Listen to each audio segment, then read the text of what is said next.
السلام عليكم ورحمة الله وبركاته. اللهم صل وسلم وبارك على سيدنا محمد عليه أفضل الصلاة والسلام. عاملين ايه يا رب؟ كلكم تكونوا بخير وسعداء ومبسوطين في أحسن حال، اللهم أمين يا رب العالمين. صباح الفل، صباح الهنا، صباح الطاقة الإيجابية، صباح كل حاجة حلوة على عيونكم انتوا. وحشتوني وحشتوني وحشتوني. بس طبعا انا حابه كده في بدايه الفيديو رحب بكل الناس الجديده اللي دخلت معايا ونورتني، وحابه اشكر كل الناس اللي بتتفرج على الفيديو للاخر وبتحط لي لايك وكومنت وبتشجعني جدا. فعلا والله العظيم كلامكم بيديني طاقه ايجابيه ان انا انزل لكم فيديوهات، مع اني ساعات كتير قوي ببقى مكتئبه كده ومحبطه ويأسانه. بس لما بلاقي حد بيتفاعل مع القناه وبيقول لي عايزين فيديوهات وحمد لله على سلامتك وما تغيبيش علينا والكلام اللي من النوع ده، فبلاقي نفسي ان انا برجع تاني واتشجع تاني واقول لنفسي هو مفيش حاجة سهلة. النجاح عموما مش سهل ومحتاج صبر ولازم نتعب ولازم نجتهد. محدش بيطلع السلم مرة واحدة طبعا، فواحدة واحدة، وربنا بيعمل اللي فيه الخير وربنا ما بيضيعش تعب حد. اي حد طبعا بيتعب وبيشتغل وبيتقي ربنا في اي حاجة بيعملها، عمر ربنا ما هيضيع تعبه ابدا هدر. ان شاء الله ان شاء الله ربنا يعوضنا جميعا كده الخير كله، ويرزقنا الصحة والعافية ويرزقكم كل حاجة حلوة في الدنيا، ويجعل كل كلامكم ودعاويكم الحلوة في ميزان حسناتكم ان شاء الله. وربنا يرزق كل مشتاق بالذرية الصالحة. وطبعا بالنسبة للغزة واللي بيحصل طبعا احنا قلبا وقالبا معاهم. طبعا انا ما بعرفش اتكلم في الحاجات دي، بس كل اللي انا اقدر اقوله الوقت اللي انا فيه ما نملكش غير الدعاء، فادعي لهم دايما وربنا يستجاب كده لينا ولدعواتنا. بجد الواحد حزين حزين كل الحزن على اللي بيحصل. يا رب يرحم موتاهم ويشفي جرحاهم وينصرهم ويثبت خطاهم ويسخر لهم ملائكة السماء والأرض، اللهم أمين يا رب العالمين. وأهم حاجة المقاطعة، اللي احنا كل اللي نقدر نعمله دلوقتي الدعاء والمقاطعة. أنا بشوف قنوات كبيرة بيطلعوا يعني بيشتروا لهم الحاجات اللي هي المقاطعة، فيعني هو احنا ما نقدرش نعمل أي حاجة غير ان احنا ندعي لهم وان احنا نبدأ نقاطع المنتجات بتاعتهم، عشان ما نساعدهمش ان هم يخربوا ويبوظوا ويموتوا اطفال زي الفل اللي احنا بنشوفه. الواحد اساسا بقى يفتح الفيسبوك يلاقي الاطفال بتموت قلبه يوجعه جدا، يفتح التلفزيون يلاقي الموضوع زاد عن حده جدا. فيا رب يا رب ربنا ينصرهم جميعا يا رب، ويا رب يا رب ما يجيش علينا يوم عرفة الا وكلنا مجبورين الخاطر ومحققين كل اللي نفسنا فيه. وخلاص يا جماعة العيد على الأبواب، والناس طبعا اللي راحت الحج إن شاء الله حج مقبول وذنب مغفور ويرجعوا بألف سلامة، وربنا يكتبها لنا جميعا ويبلغنا زيارتها، اللهم امين يا رب العالمين. طبعا انتوا عارفين ان انا برغي كتير، بس طبعا عماله اجيب من كل فيلم اغنيه زي ما انتوا واخدين عليا، لان فعلا انا بطلع لكم ببقى مش مرتبه كلامي. فيلا بقى نخش على الفيديو بتاعي النهارده. اللايك ثم اللايك ثم اللايك. طبعا النهارده الفيديو بتاعي في المطبخ مختلف برضو حبتين كده. لو انت لسه اول مره تشوفيني اتمنى تحطي لايك، ولو لسه ما اشتركتيش في القناه اشتركي في القناه. الفيديوهات دي بتتعبنا جدا جدا جدا جدا، فاتمنى ان انتوا تشجعوني وتدعموني بلايكاتكم. انتوا ما بتحطوش لايك، في ناس كتير بتخش مش بتحط لايك مش عارفه ليه. اتمنى كده تحطي لي لايك وتشجعيني بكومنت حلو وتشجعيني بدعوه حلوه في الوقت اللي احنا فيه. خلاص احنا خلاص داخلين على ايام عيد الاضحى المبارك ويوم عرفه، وكل حد نفسه في حاجة ربنا يحققها له. اللي نفسه يتجوز يتجوز، واللي نفسه يخلف يخلف، واللي نفسه يبقى حاجة كبيرة يبقى حاجة كبيرة، يحقق لكل واحد كل اللي نفسه فيه. بص بقى، انا الفيديو النهارده بتاعي زي ما انتوا شفتوا كده، انا عملت تسبيكة المكرونه، هعمل لهم مكرونه كده. فعملت المكرونه، احنا كلنا ستات شطورات كده بنعرف نعمل مكرونه. فعملت معاكم المكرونه عبال ما نتكلم بقى مع بعض الكلمتين الحلوين المعتبرين اللي انا قلتهم في اول الفيديو، لان انا فعلا كنت يعني بسجل لكم الفيديو دوت و... وانا حزينه جدا لما شفت التلفزيون وشفت الفيديوهات بتاعت غزه. فعلا انا كنت حزينه جدا وكان الموضوع مأثر عليا. فالروتين بتاعي النهارده مليان حاجات كتير حلوه، هنعمل حاجات كتير حلوه مع بعض وهتتشجعوا وتتحفزوا كده من الروتينات الحلوه. مش عايزاكم كلكم تبقوا قاعدين كسلانين، احنا كلنا قاعدين في صيف وكلنا عندنا خمول وزهق وكسل. عايزاكم بقى تقوموا تتشجعوا وتشوفوا وراكوا ايه وتاخدي مني طاقه ايجابيه كده.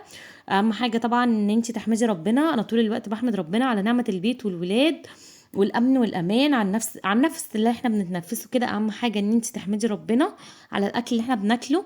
طبعا الدنيا غلت جدا جدا جدا، وزي ما انتوا شفتوا كمان رغيف العيش اللي بناكله وصل قد ايه. الناس طبعا الله يكون في عون الناس اللي هي ما عندهمش بطاقه وبيشتروا الرغيف اللي هو الابيض ده. فلازم نحمد ربنا. تحمدي ربنا طول الوقت على نعمة الأمن والأمان والأربع حيطان والأكل والولاد والستر والصحة. كل دي حاجات كفيلة ان هي تخليكي كده تتقبلي العيشة وتتقبلي الحياة. حتى لو الحياة مش حلوة والحياة وحشة، اهم حاجة ان انت تتقبليها وتحمدي ربنا. وان شاء الله ان شاء الله ربنا بصوا يحقق لنا كل اللي احنا عايزينه، وربنا يرزقنا الخير كله وما نحتاج لحد ابدا. صدقوني كل دوت نعم من عند ربنا واختبار من ربنا، لازم نحمد ربنا عليه. احنا تعودنا طبعا ان احنا بنعمل من شيء لا شيء وبنعمل من لا شيء شيء. فانتي حاولي ان انتي، كلنا ستات شطورات بنعمل طبعا المستحيل. فكل ست بقى تدبر امورها وتوفر امورها وتمشي دنيتها زي ما هي عايزة. ده حياة وده شيء ولابد منه. و... وربنا يطلعنا من الدنيا دي على خير يا رب، ويرزقنا الخير كله وما يخلينا نحتاج لحد ابدا. عايزه اقول لكم كمان لازم تذكري نفسك كده ان انت تحمدي ربنا من وقت للتاني. طول ما انت شغاله استغفري واحمدي ربنا واشكري ربنا على هذا النعم.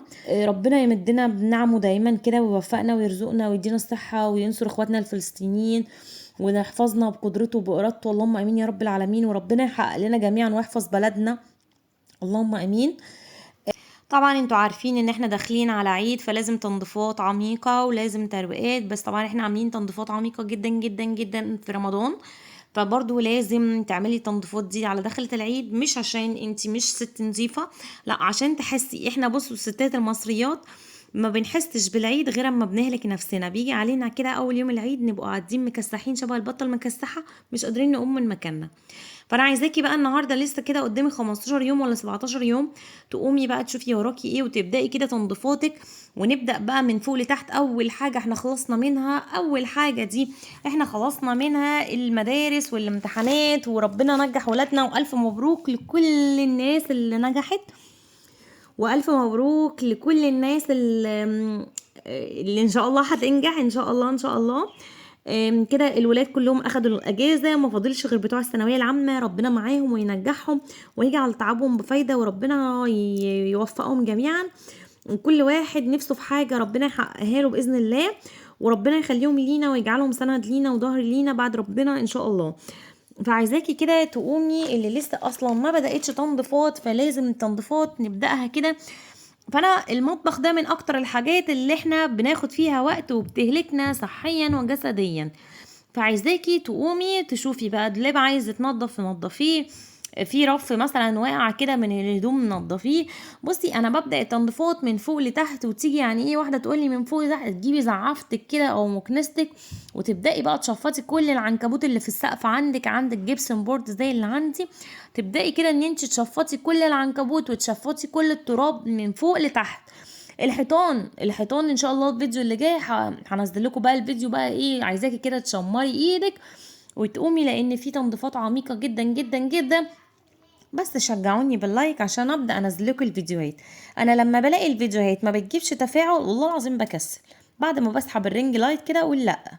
طب ما انا هكتئب ليه لما انزل الفيديو بعد تعب انزل الفيديو ما نجيبش لايكات؟ لا ده انا اطفي الرينج لايت واشغل لي اغاني وارقص كده على الصب وانا بشتغل ونفسي مفتوحه بدل ما اتعب واهلك نفسي على الفاضي. فهنا وطبعا انا بغسل المواعين. انا غسلت الدرج بتاع المواعين دوت على طول من وقت للتاني، لازم تغسليه كده وتعقميه، لان طبعا ايه المواعين مش بتصفي، فممكن تنزل ميه من على الرخامه للبتاع، والميه لما تكون في الادراج بتعمل ريحه مش لطيفه وبتلم هاموش وبتعمل حاجات مش نظيفه، فلازم تعقميها كده. فانا قلت اغسل كل المعالق اللي في الدرج، وغسلت بالنيه بتاعه المنظمه اللي بتنظم الدرج دي. عايزه اجيب واحده تانية لان هي ما بقتش مكفيه، عايزه اجيب واحده تانية. وغسلت الدرج. اول حاجه عملتها ان انا غسلت الدرج وسبت بقى المكرونه على النار تتسبك كده، وكنت سلقه المكرونه. وهنشوف بقى هنعمل ايه. تعالوا بقى بقية التنظيفات نجيب بقى ايه فوق الدولاب. فوق الدولاب ده من اكتر الحاجات اللي الناس بتتجاهلها. فوق الدولاب، فوق النيش، فوق السرير، فوق كل حاجة، فوق المكتبة. فوق كل حاجة عندك لازم تنضفيها. الكراكيب دي من اكتر الحاجات اللي بتخلي الواحد قاعد طاقة سلبية وقاعد الدنيا. بصي النور قطع عليا وانا ما بعرفش اصور لكم، كل ما اجي اصور فيديو لازم النور يقطع. فما علينا. بصوا هنا الدرج بقى زي الفل، والمنظمه بتاعت المعالق دي بقت زي الفل. هكمل انا بقى مع نفسي في الضلمه، طبعا مش هصور لكم في الضلمه، وبعد ما يجي النور هقول لكم انا عملت ايه ونكمل معاكم الفيديو. هنكمل معاكم الفيديو، بس انت مش معنى النور قطع تطلعي من الفيديو، كملي معايا الفيديو واجبري بخاطري وربنا يكبر بخاطركم جميعا. طبعا زي ما قلت لكم فوق الدولاب وفوق النيش كتير مننا بيتجاهل عنه، فوق النيش ده بالذات. بس انا من وقت للتاني بطلع كده القي نظرة كده اشوف بقى الولاد حدفوا ايه، حدفوا لعبة، حدفوا بوكسر، حدفوا فردة شراب. طبعا كل الماميز اللي عندها ولاد عارفة بتعاني نفس المعاناة اللي انا بعانيها. طبعا اول حاجة بعملها بشفط كده بالمكنسة الكهربائية والله العظيم، وبعدين ابدا امسح. لكن انت هتعملي هتطيني الدنيا، هتمسحي كده على طول الدنيا هتطين معاكي، وهتلاقي نفسك لا نافع معاكي مكنسه كهربائيه، ومش هينفع تطلعي تسيقي بقى فوق، هتلاقي الدنيا اتعكت معاكي. فانت تجيبي بقى بخاخه كمان فيها نقطتين خل ونقطتين بريل، وتبخبخي كده بعد ما كنستي شفطتي بالمكنسه الكهربائيه، وبعدين بتمسحي بتبقى الدنيا معاكي زي الفل. اوعي تتكاسلي ولا تتكاسلي عن الدولاب والنيش. بص هنا كنت بعمل الناجتس حمرتها طبعا في الضلمه، بجيب زيت غزير، وكنت عامله الخلطه بقى بتاعتها دي اللي انا كنت متبلاها وعاملاها في الخلطات بتاعه المدرسه بتاعه الامتحانات. اللي ما شافش الفيديو يروح يشوفه. فحلوه قوي. بصوا حمرتها، حطيت زيت غزير كده في حله وبنزل بيها، فطلع معايا بقى الناجتس حلوه قوي وانا بحبها والولاد بيحبوها. ما رضيتش طبعا اعمل جنبها رز بسمتي، عملت جنبها مكرونه. وطبعا هنا الكولسلو بعمله بطريقه قمر برضو في الفيديوهات بتاعتي هتلاقوني عاملاه. وعملت التوميه، وكان عندي بقى بدنجان مخلل. هنا بعد ما اكلنا وبعد ما اتغدينا وحمدنا ربنا الحمد لله، ربنا يديمها نعمه يا رب واحفظها من الزوال، ورحت بقى لما الاكل قلت بقى هكمل معاكم بقى الفيديو عشان ايه. بصوا بقى هنا انتوا شايفين حته الازازه دي، والله العظيم مش هتصدقوا السفره بتاعتي الازاز بتاعها اتكسر للاسف زي ما بقول لكم كده. فالحمد لله قدر الله ما شاء فعل. فدي كانت حته كده، فانا شلتها على جنب عشان ما تعورش الحالس ولا بتوع القمامه. فبشيلها على جنب، بخلي الازاز على جنب، حتى الزباله بفرزها. بحط مثلا البلاستيكات لوحديها، لان طبعا انتوا عارفين الناس اللي هي في الشارع دي بتلم البلاستيكات وكده، فممكن حد يعني اي ازاز مكسور ما ترموهوش، اي طبق مكسور، اي كوبايه مكسوره. الحقن لو انت بتدي حقن بلاش ترمي كده، لان حرام، بلاش نأذي حد وبلاش نصيب حد. فانتي افصلي الحاجات دي، حاولي كمان وانتي بتحطي الزبالة بتاعتك تفصلي الحاجات دي عن بعض عشان ما تأذيش بيها غيرنا. الاكل مثلا لو في اكل زي ما قلت لك تلميه كده، لو حد عنده فراخ او مربي فراخ يعني حرام، بدل ما ترمي رز او بواقي اكل او مكرونه او بواقي اكل او عيش في الزباله، خلي كل حاجه لوحديها، وودي كل حاجه في المكان المخصص ليها. يعني لو بلاستيكات وازاز خليه في مكان، يعني خليه كيسه لوحده، كيسك وكيسك وكيسه. يعني الاحسن كمان لو تكتبي عليه تعرفي اللي هو بيلم يعني القمامه ان دي حاجات ممكن تأذيه او تعوره كده. فده يعني عشان ينوبك ثواب يعني مش اكتر. بصوا بقى، عايزه اقول لكم كمان الكراكيب احنا خلصنا امتحانات، الكتب بقى اللي عايزه ترمي ابدأي ارميها. ما تخليش كراكيب لعب الولاد لو ملاش لازمه، اللي اتكسر ارمي. في ناس بشوف كراكيب كراكيب كراكيب كراكيب، الكراكيب دي من اكتر الحاجات اللي بتعمل طاقه سلبيه. حاولي تنظفي كده اول باول. تنظيف الحوائط بقى، الناس اللي عندها ولاد وكده عارفه طبعا الحوائط عندنا زي الزفت، فشويه كلوريكس الوان وشويه برسيل جل. وبتجيبي الشرشوبه بتاعتك، الشرشوبه بقى ان شاء الله هتشوفوا الكلام دوت الفيديو الجاي. تجيبي الشرشوبه بتاعتك وتبداي تاخدي من الخلطه دي وتمسحي بيها كل حوائط الشقه، بتطلع معاكي الشقه زي الفل. وبعد ما بتمسحيها كده بتديها مسحه تانية بعد ما تغسليها بالصابون والكلوريكس، بتروحي مسحها بميه عاديه، بتطلع معاكي الحيطه زي الفل. ايدك اول باول في بيتك هتلاقي الدنيا معاكي زي الفل. تنظيف النيش بقى من جوه، انا كنت عملت تنظيف النيش من في رمضان. فانتي عايزه تعملي تنظيف النيش من جوه، شويه خل شويه بريل شويه ميه، وتمسحي كل الحاجه بتاعتك اللي جوه النيش، هتلاقي الحاجه بتبرق معاكي وتلاقي الدنيا زي الفل معاكي. الناس اللي بتحب تشيل السجاد، انا ضد فكره ان الواحد يشيل السجاد دوت في الصيف. في ناس كتير قوي بتشيل السجاد عايز ايه يا حمزه؟ تعالى خش، اقفل الباب بقى واسكت.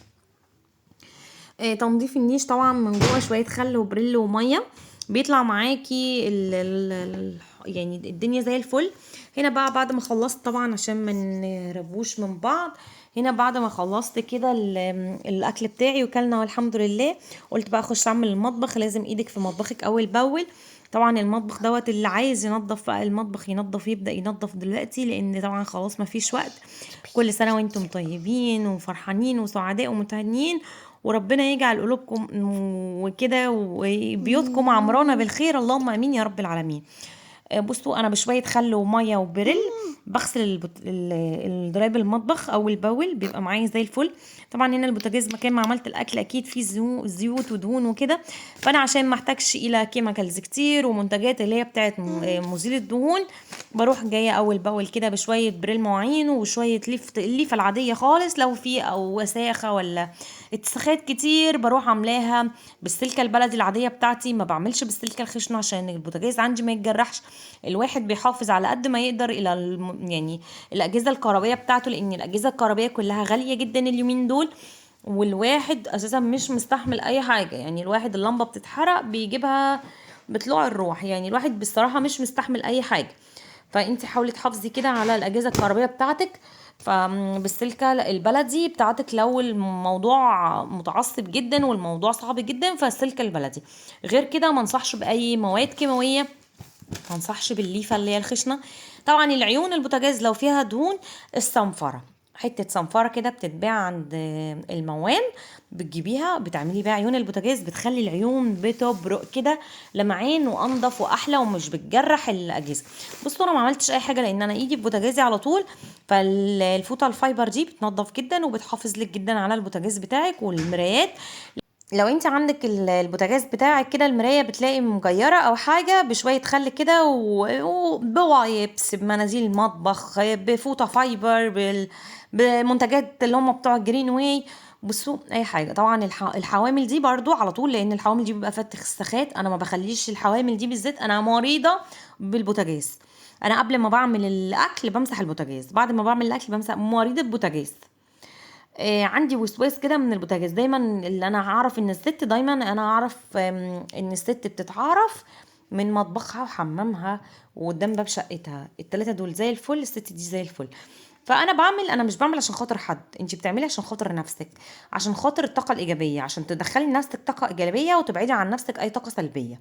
بصوا هنا الحوامل ما فيهاش اي حاجه بربرق كده، لو فيها اي حاجه اي دهون ممكن بشويه ميه سخنين كده، تغلي ميه في الكتل وتحطي مثلا ملح ليمون وكربونات ونص ليمونه وتغليهم كده في الكتل، منها هينضف معاكي الكتل، ومنها تاخدي الخلطه دي تحطيها على الحوامل، بتخلي الحوامل بالصنفره بقى او بالسلكه البلدي تدعكي الحوامل، هتلاقي الدنيا معاكي زي الفل وما خدتش منك اي تعب ولا اي مجهود. بس اهم حاجه ان انتوا تحافظوا. بص الحوامل عندي والله العظيم زي الفل، اللهم بارك، يعني اللهم بارك، ايدي فيها على طول، ربنا يديني الصحه يا رب، ربنا يديني الصحه خمسه عليا. الواحد بقى يخاف من الحسد جدا والله العظيم. وبعدين بتنشفي، اهم حاجه ان انت تنشفي العيون كويس. لو حسيتي ان البوتاجاز دخل معاكي ميه ممكن تشغلي الفرن شويه هينشف معاكي.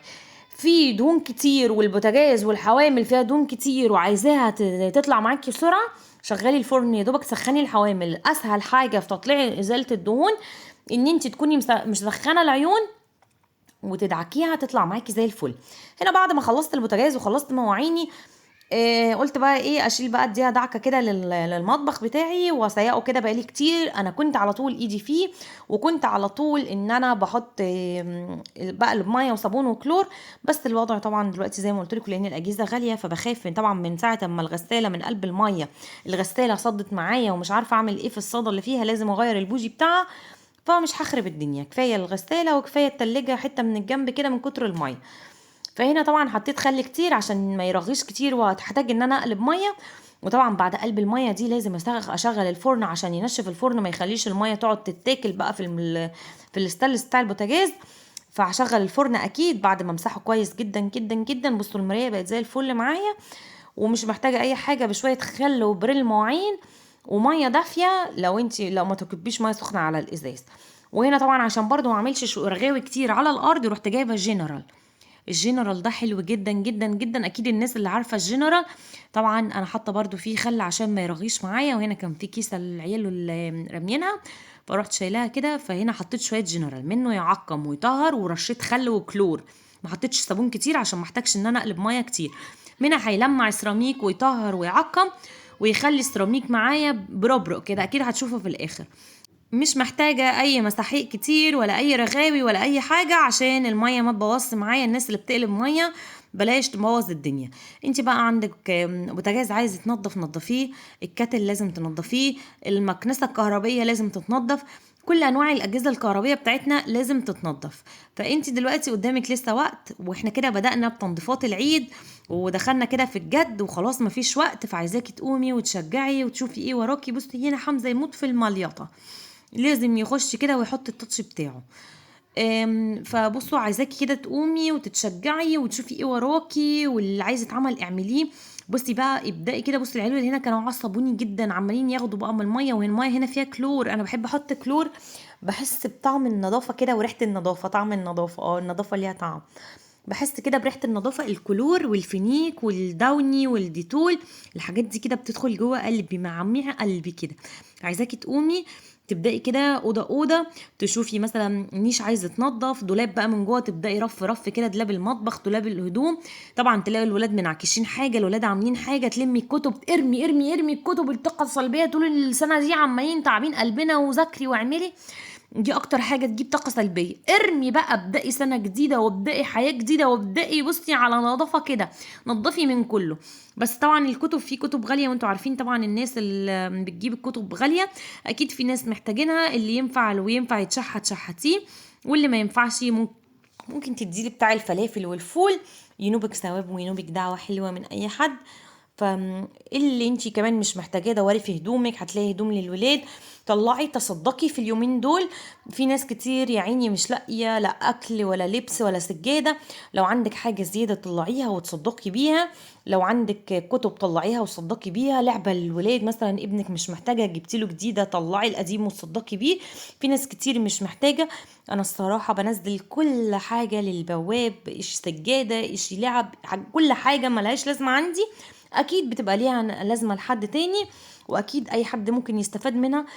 فتصدقوا في الايام المفترجه دي، وربنا يتقبل منا ومنكم صالح الاعمال يا رب، ويرزقكم الخير كله. الصدقه بصي بتمنع حاجات كتير قوي، فربنا يرزقكم الخير كله ويجعل بيوتكم عمرانه بالخير. وده كان الفيديو بتاعي النهارده، وده كان مطبخي النهارده. ان شاء الله ان شاء الله استنوني بقى في فيديوهات تانية كتير وشجعوني. وبعد ما نضفت وعمقت كده قلت بقى ابخر كده واطلع الطاقه السلبيه واخلي البيت كله نظيف. طبعا المطبخ طول ما هو نظيف، ما خليش زباله عندي في المطبخ، اطلع الزباله اول باول، ما خليش فاكهه متعريه، الفاكهه لو عايزه تتغطى تغطى، لان في ناس بيتجمع هاموش وصراصير وسيف، والسيف حاجات هاموش وصراصير ونمل، والسيف حشراته كتير، فاحنا مش عايزين الحاجات دي توصل لنا. اول باول في ايدك طهاري الخل، الخل ثم الخل ثم الخل. والله العظيم الراعي الرسمي معانا في الصيف بيطهر ويعقم وبيرمي الهاموش وبيخلي الدنيا عندك زي الفل. وطبعا برضو ما ننساش فوط المطبخ بتاعتنا اول باول لازم تتطهر وتتعقم وتتنشر كده في الشمس عشان تطلع كل الميكروبات وتطلع كل حاجه وحشه، واللي عايزه تترمى تترمي، والنضيفه اللي لسه زي ما هي ممكن تخليها عندك، بس اهم حاجه ان انت تغسليها كويس وتعقميها. وده كان الفيديو بتاعي النهارده، اتمنى الفيديو يكون عجبك. لو عجبك الفيديو ما تنسنيش باللايك والشير والسبسكرايب، واستنوني بقى في فيديوهات تانية كتير، هتوحشوني. الى اللقاء.